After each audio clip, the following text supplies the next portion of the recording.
Donc Célia, toi tu es passionnée de cinéma. Tu me disais tout à l'heure que tu voyais à peu près 1000 films en salle de cinéma tous les ans.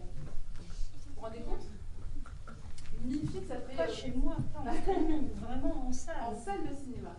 Et tu es passionnée en particulier du cinéma coréen. Tout à fait. Parce que tu as créé un site internet qui s'appelle cinémacoréen.fr qui se consacre au cinéma coréen. Donc le film que vous allez voir aujourd'hui, c'est un film coréen, c'est un film d'animation. Toi, tu parles pas que de films d'animation, sur ton site, tu parles aussi de films en prise de vue réelle, tout à fait, qui soient pour les enfants ou pour les adultes. Exactement. Et le film que vous allez voir, donc quelqu'un a vu que c'était aujourd'hui, donc le 17 janvier, c'est la sortie nationale de ce film. Ça veut dire que c'est la première semaine d'exploitation du film, la première semaine où les spectateurs peuvent voir le film en salle. Et on va le voir grâce au coup de cœur du distributeur du film. Le distributeur, c'est celui qui nous propose à nous, les salles de cinéma, de passer des films. Et donc, ce distributeur s'appelle Survivance Film. Il a vu des images de ce film, même pas encore fini. Et déjà, il s'est dit que ça allait être très beau. Et donc, il a eu envie de l'acheter pour pouvoir nous le passer de nos salles de cinéma et qu'on puisse vous le montrer. Donc, je vais laisser la parole à Célia qui va vous expliquer plein de choses sur le cinéma coréen, sur le lieu dans lequel, le pays en fait, et la culture que vous allez découvrir dans le film. Ça va durer à peu près 15 minutes. Et après, on pourra regarder ensemble le film. On aura un petit temps de questions si vous avez des questions. Et après, on regardera le film ensemble. Bonjour, bienvenue dans votre salle préférée. Pour moi, c'est une de mes salles préférées d'Île-de-France. Et donc, je viens régulièrement en tant que spectatrice. Et donc, je suis très honorée d'être parmi vous, là, pour vous présenter un film coup de cœur. Et sincèrement, coup de cœur du distributeur, mais aussi de moi, parce que c'est un très très beau film. Donc, j'espère que déjà, avec ce petit visuel, vous commencez déjà à partir dans le monde des nénettes et de Krisha. Alors, vous avez vu, dehors, il fait froid, c'est l'hiver. Bah, imaginez que dans le monde de Krisha, c'est pratiquement tout le temps comme ça. Alors, surtout pour les grands, je voulais en fait vous parler un peu du contexte. On ne va pas rester trop de temps parce que vous êtes surtout en majorité des enfants. Mais est-ce que les enfants, vous avez vu dans votre cinéma préféré au moins un de ces trois films-là? Ma vie courgette, si, d'accord. Interdit aux chiens et aux Italiens? Oui. D'accord. Oui. Non. Et bien vous demanderez votre cinéma préféré si c'est possible de le reprogrammer. Et Panique au village. Oui. D'accord. Bon, c'est un deuxième souhait. Alors, regardez. Pourquoi je vous parle de ces films-là? Ce sont des films français qui sont dans la technique du film que vous allez voir aujourd'hui. La technique s'appelle l'animation en volume et dans le cercle professionnel, à l'international, on parle de stop motion. Cette technique, c'est une animation en volume avec des poupées, des marionnettes et des décors qu'on construit de A à Z. Pourquoi cette technique? C'est parce qu'en fait, le cinéaste et l'équipe artistique a un lien direct avec la création qu'ils sont en train de concevoir pour vous. Donc, ils façonnent les petites marionnettes, ils créent les décors, ils créent tous les environnements et les paysages, et ils animent par des fractions. Et donc, peut-être qu'on vous a déjà dit que le cinéma a sa création pour que vous ayez une fluidité lorsque vous regardez un film, c'est 24 images par seconde. Eh bien, ils essaient de faire 24 images animées pour créer du mouvement par seconde. Alors, pour ceux qui sont très très forts en maths, vous verrez à la fin de la présentation combien ça représente en nombre. Mais ce sont donc beaucoup de photos, de visuels et d'animations à concevoir pour avoir un film. Alors là, vous avez à peu près 1h10 de film, 70 minutes. Donc, c'est vous imaginez 70 minutes multipliées par 60, combien ça ferait en fait d'images à créer pour que vous ayez un film en long métrage d'animation stop motion. Pour les grands, je voulais un peu vous resituer pour que vous compreniez dans quel cadre s'inscrit ce film qui est en fait un événement en Corée du Sud pour la simple et bonne raison, c'est que le film que vous voyez aujourd'hui qui a été produit en 2022, eh bien ce n'est que le 3e film en animation en volume de toute la Corée du Sud en tout cas. Il n'y en avait pas eu pendant 45 ans et que l'animation, elle vient de très très loin. Alors vous les enfants, vous êtes nés au XXIe siècle, donc 2000 et quelques. Vos parents ou vos professeurs, vos animateurs et moi, nous on vient d'un siècle encore avant. Imaginez qu'on appelle le XXe siècle. Donc ça veut dire tout ce qui a été créé dans les années 1900. Eh bien, sachez que le cinéma, et en l'occurrence le cinéma d'animation, il vient d'un siècle encore avant, le 19e siècle. Alors, les experts ne sont pas très d'accord entre eux, mais au moins on a essayé de retenir quel était le premier film d'animation du monde. Et surtout à l'adresse des grands, on sait très bien que ceux qui écrivent l'histoire, ce sont ceux qui ont du pouvoir, de la technologie, du savoir et de l'argent. Et donc c'est surtout en Occident qu'on a pu avoir les premiers films de cinéma et plus précisément d'animation. Et donc on a retenu comme date le 28 décembre 1892 comme la date anniversaire du cinéma d'animation, puisqu'à cette date, Charles-Émile Reynaud a présenté son théâtre optique avec des pantomimes lumineuses au musée Grévin à cette date-là. Est-ce que vous êtes déjà allé au musée Grévin? Oui. Bon, bah, vous direz à vos parents ou à vos centres ARS de vous faire une petite visite. Mais ce musée, qui est un musée de cire avec des poupées, eh bien, offrait au 19e siècle des animations, des spectacles, et donc a proposé à M. Reynaud de présenter ses pantomimes lumineuses, et donc c'était considéré comme étant les premières animations. Et là, comme je vous parlais d'animation en volume, de stop motion, le premier film en stop motion que l'on a trouvé, et c'est ça aussi l'historiographie du cinéma, c'est que si on garde des traces ou si la production a encore le matériel, il est possible de dater et de donner une référence internationale. Et c'est le petit cirque Humpty Dumpty de Blackton et Smith. Donc c'est un duo d'animateurs des États-Unis. Ils ont créé un petit film, un court-métrage d'animation. C'est une parade d'animaux dans un chapiteau de cirque. Et puis en France, nous avons notre première création en stop motion qui est en 1911. Donc là, à la base, c'était un film en prise de vue réelle, mais Emile Cole, le cinéaste du Retapeur de cervelle, qui est là, a essayé de changer les accessoires et les postures en filmant image par image, et après en faisant une continuité, ça a été considéré comme un film d'animation. Et donc Emile Cole a donné son nom à une très grande école d'animation en France. Alors, je vais passer un petit peu plus vite, mais est-ce que vous, les enfants, vous connaissez cette petite souris? Oui. Ouais, voilà, très très bien.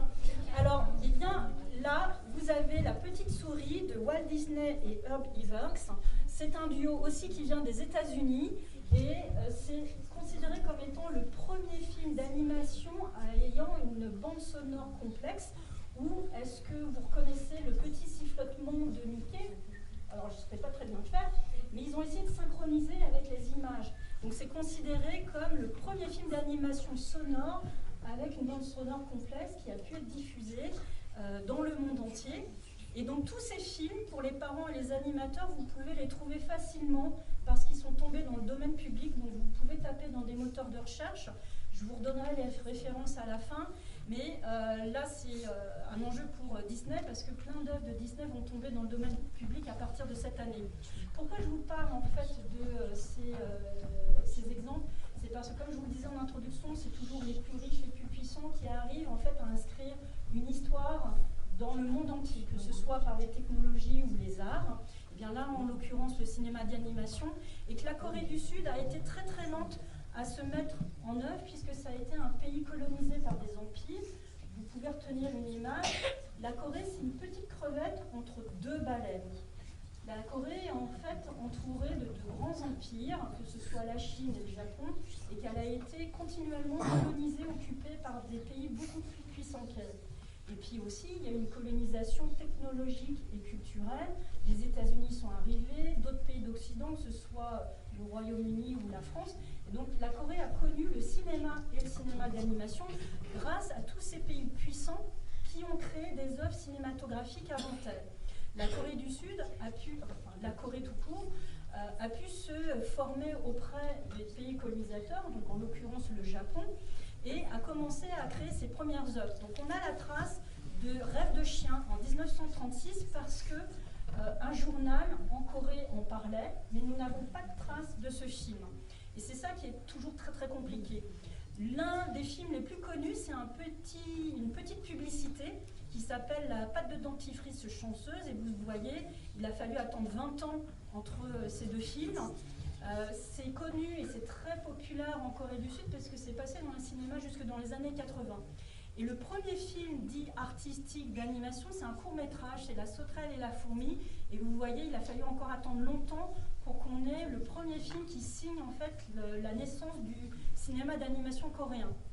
Et là, les plus populaires, pour les enfants de votre âge, eux, ils ont vu dans les années 60 les premiers films d'animation long-métrage, donc qui faisaient plus de 30 minutes, et le premier en stop-motion. Donc pareil, vous aurez les références après. Et celui-là, il est sur YouTube légalement, donc vous pourrez le montrer aux enfants si vous le souhaitez. Je vais vous parler maintenant de notre réalisateur. Et alors, est-ce que vous arrivez, vous les enfants, à reconnaître cette partie du monde? C'est une carte. Et dans une carte, on met toujours 4 informations importantes. Est-ce que vous savez lesquelles? Oui. Alors, dites-moi. Je t'écoute. Ça? Oui. Tu sais comment ça s'appelle? Non. Ça s'appelle une légende. Est-ce que quelqu'un d'autre? Oui. Là? Là? Oui, une rose des vents, tout à fait. Ça s'appelle l'orientation. C'est la deuxième information sur une carte. Je nomme. Oui, il y a des pays. Alors ça, c'est moi qui vous l'indique pour que vous arriviez à situer. Mais c'est pas partie des 4 informations qui doivent. Alors, je nomme au milieu. C'est le nord. Alors, c'est ce qu'on appelle l'orientation. C'est la petite rose des vents qui a été indiquée. Donc, on indique toujours le nord pour qu'on arrive à situer. Jeune fille. Il y a la France. Oui, alors ça, on va en parler. Mais ça ne fait pas partie des 4 informations. Je nomme. Alors, vous allez c'est très bien, vous arrivez à situer. Mais ce n'est pas la 3e et 4e information. Alors, je vais vous aider. Moi, quand je faisais mes études de cartographie, on me disait, pour que tu retiennes bien les informations indiquées dans une carte mondiale, retiens le mot TOLE, l'acronyme TOLE, T-O-L-E. Ça veut dire titre, donc il faut qu'il y ait toujours un titre à vos cartes. Donc la carte a pour nom Le Monde, les Nénettes, la Corée du Sud et nous. O, c'est pour l'orientation, donc vous avez bien effectivement reconnu la rosace des vents. L, c'est la légende. Donc là, on vous indique qu'en blanc, c'est la glace. Le bleu, c'est mer et océan. En vert, c'est la terre. Le désert est là en grisé ou des zones qu'on ne souhaite pas visibiliser pour des enjeux divers et variés. Et E, c'est l'échelle. On doit toujours mettre l'échelle pour que vous vous rendiez compte en fait des distances. Et donc, vous avez été très observateur, vous avez reconnu les petits drapeaux. Donc là, nous sommes ici, le Japon est là.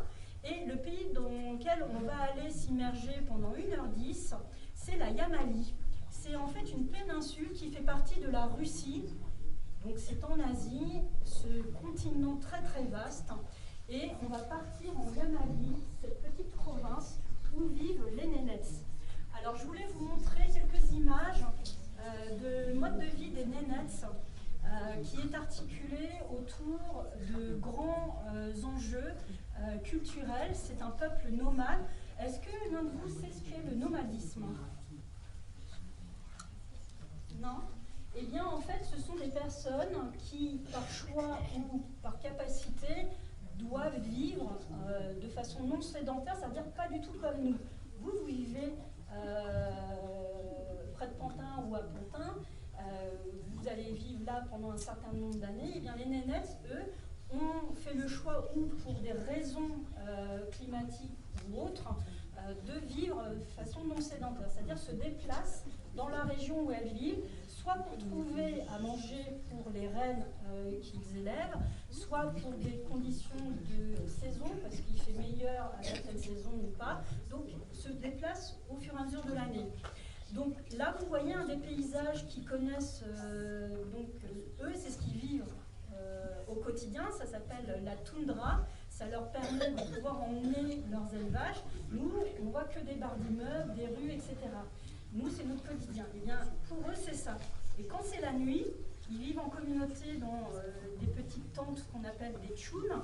Eh bien, vous voyez, nous, on a les éclairages électriques de nuit. Eh bien, eux, ils ont des aurores boréales. Vous imaginez, c'est tout un autre cas dans lequel ils vivent.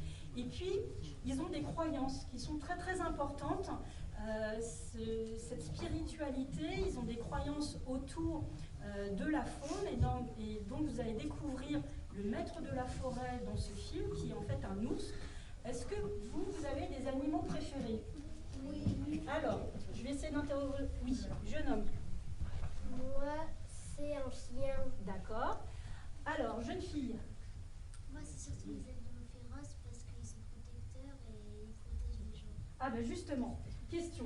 Quel est l'animal qui vous fait peur, par exemple? Alors, jeune homme avec le petit sweat gris. Toi, ouais. Les rhinocéros. Rhinocéros, ça te fait peur, hein? D'accord. Et toi, qu'est-ce qui te fait peur? Les guépards. Les guépards. Toi? Le lion. Le lion. Et toi? Moi, c'est D'accord. Donc c'est des grosses bêtes hein, qui vous font peur. Bah, c'est un peu logique parce que dans l'imaginaire collectif, c'est en général les grosses bêtes qui font peur. Et ben le maître de la forêt, vous allez découvrir que c'est un ours et qui fait très très peur. Mais peut-être qu'il se trompe. C'est ce que vous allez découvrir dans le film. On va terminer pour que vous compreniez ce que vous allez voir à l'image. Mais dans la culture nénète, ce qui est extrêmement important, c'est ce petit animal-là. Est-ce que vous voyez qui c'est ce petit animal-là? Alors, un renne, voilà, parfait. Eh bien, comprenez que le renne, c'est un écosystème vertueux pour les nénètes. C'est vital, c'est fondamental dans leur rythme de vie. C'est autant un ami qu'un partenaire. Donc vous allez découvrir la relation que Krisha a avec Sorodetto, c'est le nom du renne. Et donc ce renne, eh bien, dans la culture nénète, ça peut faire office de transport. Alors vous prenez des bus, votre trottinette, le métro, ou peut-être la voiture. Et bien les nénettes, eux, leur moyen de transport, c'est le renne. Ça leur permet de tout porter, tous les équipements dont ils ont besoin quand ils bougent, justement, puisque c'est un peuple nomade. Ça leur permet de construire leur habitat. Vous vivez dans quel type d'habitat? Une maison? Qui d'autre habite autre chose qu'une maison? Moi, j'habite dans une maison. Ah, bah alors une maison. Et toi? Un appartement? Un bâtiment. Quoi, un bâtiment? Voilà. Je ne sais pas si on a Un immeuble dans une cité. Voilà, dans un immeuble, une cité. Bon, voilà. Vous vivez dans des espaces clos, pérennes, solides. Les nénettes, eux, ils vivent dans un habitat mobile qui peuvent monter et démonter. Et donc, ça s'appelle le tchoum. Et donc, c'est une petite tente qui montent avec des éléments en bois qu'ils trouvent autour d'eux. Rien n'est gâché. Il faut vraiment partir de ce principe-là. Ils utilisent la nature, ils utilisent ce dont ils ont besoin, pas plus. Donc ils vont prendre des bouts de bois et ils vont utiliser la peau des rennes pour pouvoir en fait concevoir le tchoum et que ce soit imperméable aux températures et aux éléments. Ça leur sert aussi d'alimentation. Donc vous allez voir dans le film qu'ils se nourrissent de rennes. Vous êtes quoi? Vous êtes omnivore, flexitarien, végétarien? Donc tu es omnivore. Qui n'est pas omnivore? Non? Il y a des végétariens? Oui. Ben voilà. Ben, imaginez que les nénettes, ils ne peuvent pas faire autrement, ils ne peuvent pas manger que de la mousse et du sel pour qu'ils puissent garder un peu la forme, surtout quand il fait très très froid. Et ben, ils mangent de la viande. Donc c'est de la viande de renne. Le renne, ça leur sert aussi de vêtement, ça s'appelle la malitsa. Et la malitsa, c'est ce tout-là. C'est un vêtement qui fait autant le petit capuchon pour la tête que le manteau, et puis les mitaines, les mouches qui les protègent du froid. Et puis, vous verrez dans le film, c'est une monnaie d'échange. On fait du troc, où on fait un cadeau de très grande valeur, et on échange le renne pour acheter et vendre, et vous allez voir que c'est primordial. Dernière chose à retenir, eh bien, je vous ai parlé du renne, et eh bien, ils sont rythmés, les nénettes, par rapport au mouvement des rennes, et donc vous voyez, ils font ce qu'on appelle une transhumance. C'est ce qui permet de pouvoir changer de lieu pour qu'ils puissent se nourrir et aller soit dans la taïga, où c'est un peu plus boisé, où il y a de l'herbe, ou dans la toundra, qui à certaines saisons permet d'avoir aussi de l'herbe avec des températures plus fraîches pour pouvoir nourrir les rennes. Et donc c'est considéré comme étant la plus grande transhumance du monde. Donc si vous vous souvenez, cette petite partie du monde, eh bien, ils font leur transhumance dans cette partie-là. Donc imaginez 2 à 3 fois plus grande que la France. Donc c'est pas la transhumance dans les Vosges, le Jura ou les Alpes, c'est à l'échelle quasiment de l'Europe. Et donc je voulais vous montrer, avant que vous voyiez le film, ce qu'est un film en animation en volume. Donc là vous voyez la conception Et quand je vous disais que c'est un aspect tactile, c'est d'être en contact direct avec ce que vous touchez. Donc là, ce sont les animaux, les marionnettes, les décors.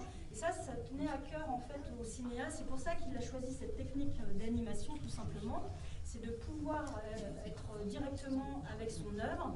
Et vous voyez, c'est une toute petite équipe qui a conçu le film. Donc lui, c'est Park Jae-bom, c'est le réalisateur du film. Là, c'est Lee Yoon-ji, la directrice artistique. Donc toute la conception des décors, des paysages, eh bien c'est elle. Et à la ville, ils sont mari et femme, ils sont tombés amoureux. Et donc maintenant, ils font des films ensemble. Et vous voyez, là, ils sont devant leur petite marionnette de Krisha. Et ça, ce sont leurs collaborateurs avec eux. Donc vous voyez, c'est une petite équipe qui, avec beaucoup de cœur, beaucoup de passion et beaucoup de temps, donc ça, c'est plus pour les parents. Et donc, ils ont fondé le studio Yona, qui a rassemblé en fait plus de 28 000 heures de travail. Donc 28 000 heures de travail, c'est quoi? C'est 43 mois, donc c'est 3 ans et 3 mois de travail. Et ils ont travaillé sur 850 plans d'animation, 22 marionnettes, 10 décors. Et pour faire les expressions de Krisha, il a fallu en concevoir 60. Et bien tout ça, ça vous donne le film que vous allez voir maintenant. Et donc, vous pouvez prendre les références, si vous voulez, vous pouvez faire une photo pour les références. Je vous ai mis des conférences sur l'animation. Là, vous pouvez voir en ligne également des films d'animation sud-coréens. Là, la dernière Toundra, c'est le film qui a inspiré Park Jae-bom pour faire ce film. Et puis, on a des pistes universitaires ou radiographiques. Mais je vous redonnerai les références si vous êtes sur les réseaux sociaux. Vous pourrez regarder sur cinémacoréen.fr, je vous redonnerai les références. Et si vous voulez voir d'autres films d'animation qui viennent de Corée, eh bien, sur cinémacoréen.fr, dans la petite barre de recherche, vous pouvez taper jeune public. Et je recense tous les matins les séances qu'il y a en France de films d'animation. Donc, il y a plein de petits programmes courts. Et vous pourrez connaître davantage de films qui viennent du pays du réalisateur. Donc, j'espère que ça va vous plaire parce que c'est un film qui va vous emmener voyager. N'hésitez pas à en parler autour de vous. C'est très important parce que c'est pas un Disney, c'est un film d'auteur. Et si le film vous a plu, parlez-en, mettez des petites étoiles sur l'affiche Allociné. Et puis moi j'espère que j'aurai le plaisir de vous revoir à une autre séance. Voilà.